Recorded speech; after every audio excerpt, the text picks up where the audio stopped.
Ei, brother, por que isso daqui demora tanto? Quem sofre são as pessoas que também tão esperando. Só te falo aí, valeu pelos 600 e 1.200 que dá pra comprar miojo. Os futurinhos e o gostoso do fubá, feijão, arroz e carne. E também dá pra pagar as contas atrasadas.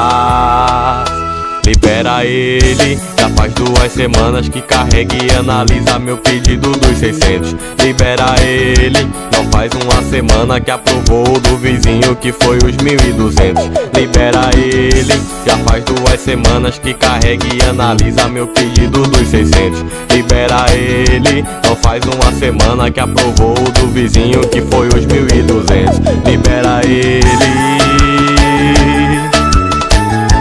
Ô dinheiro difícil pra sair, hein? Ah, que crise danada dessa. Quero comprar comida, cadê o dinheiro? Oh meu Deus, tô com fome. Ei, brother, por que isso daqui demora tanto? Quem sofre são as pessoas que também tão esperando. Só te falo aí, valeu pelos 600 e 1.200 que dá pra comprar miojo. Os futurinhos e o gostoso do fubá, feijão, arroz e carne. E também dá pra pagar as contas atrasadas.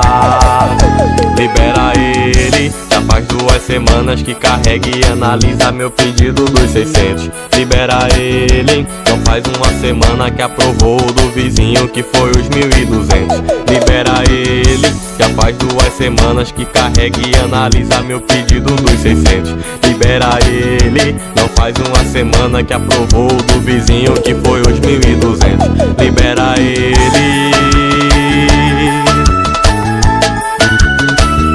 Libera ele. Ei, meu patrão, libera ele aí, vai. Valeu.